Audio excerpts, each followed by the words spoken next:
Pemerintah Kabupaten atau Pemkab Maros menggelar upacara peringatan Hari Sumpah Pemuda ke-97 di lapangan Palantikan, Kecamatan Turekale, Senin 28 Oktober 2025.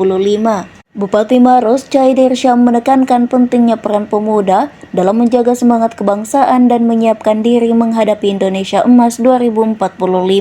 Menurutnya, bonus demografi menjadi peluang besar jika generasi muda mampu mengembangkan potensi dan keterampilannya. Mantan Ketua DPRD Maros ini mengatakan, dalam 5 tahun terakhir Pemkab Maros telah memberikan perhatian serius terhadap pengembangan potensi pemuda. Pihaknya terus berupaya mendorong berbagai program pelatihan keterampilan bekerja sama dengan institusi pendidikan, dunia usaha, dan sejumlah stakeholder. Ia juga menyebut saat ini sekitar 52% penduduk Maros merupakan usia muda, yakni antara 15 hingga 30 tahun. Sementara itu, Ketua Komite Nasional Pemuda Indonesia atau KNPI, Kabupaten Maros, Chairul Shahab, mendorong pemerintah Kabupaten Maros untuk memisahkan Dinas Pariwisata, Pemuda dan Olahraga atau Disparpora. Selain pemisahan dinas, Chairul juga mengusulkan agar Pemkab Maros segera membangun gedung pemuda sebagai wadah aktivitas dan kolaborasi organisasi kepemudaan di daerah itu.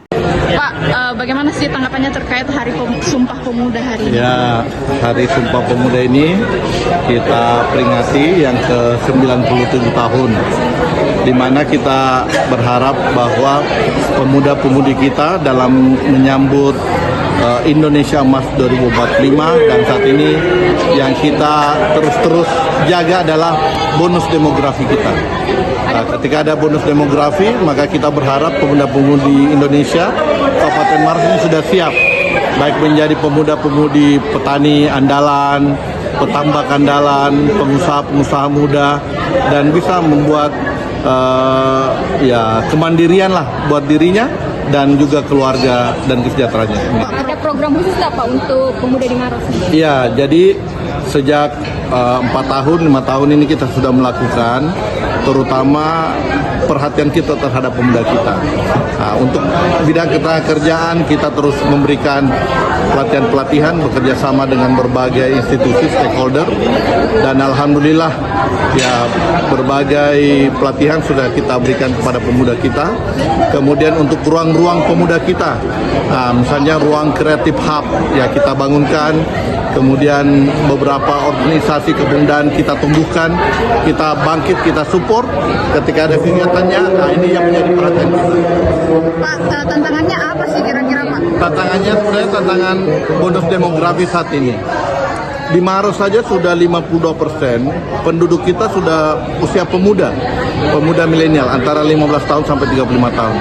Tantangannya bagaimana kita menyiapkan pemuda ini menjadi pemuda yang bisa siap di mana-mana.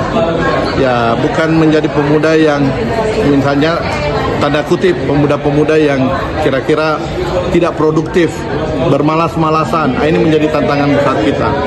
Apalagi di era teknologi saat ini, pemuda harus tadi sambutan Bapak Menteri, pemuda harus cakap digital dan literasi. Nah, ini yang harapan ke depannya. Kak, kalau boleh tahu bagaimana sih Kakak memaknai Hari Sumpah Pemuda hari ini? Kalau Hari Sumpah Pemuda ini ya kita berharap bahwa pemuda itu bisa aktif, bisa maju, karena kita paham bahwa pemuda ini merupakan generasi penerus bangsa. Maka tentu pemaknaan kita terhadap gerakan atau aktualisasi dari pemuda itu harus betul aktif. Keterlibatan pemuda di Maros bagaimana?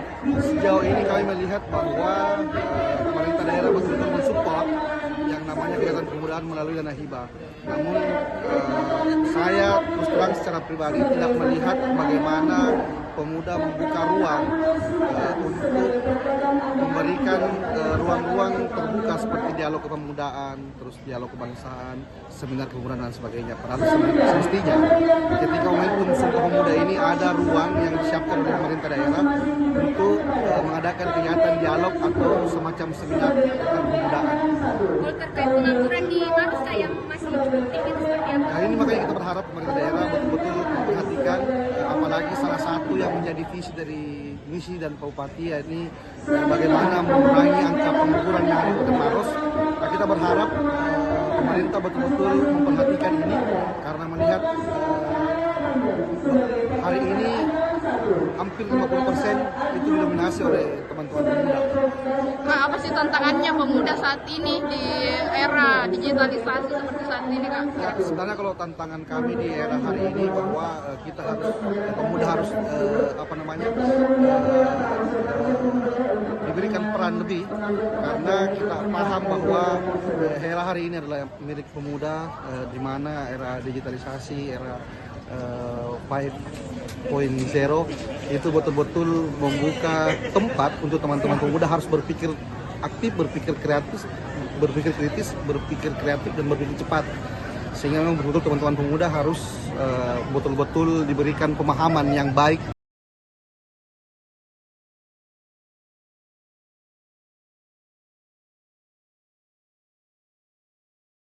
Ketahanan pangan, menjaga lingkungan kita, menjadi petani-petani milenial, menjadi petambat-petambat milenial, menjadi pengusaha muda yang insya Allah untuk membangun bangsa yang kita cintai. Terima kasih pada seluruh jajaran Forkopimda menjunjung bahasa persatuan bangsa Indonesia. Mari kita jadikan Sumpah Pemuda sebagai pedoman untuk terus memperjuangkan nilai-nilai kebangsaan, untuk bersatu dan berkolaborasi dalam mewujudkan cita-cita bangsa. Mari kita terus bergerak maju, menciptakan perubahan positif dan menginspirasi lingkungan sekitar. Semoga Tuhan. Download Tribun X sekarang, menghadirkan lokal menjadi Indonesia.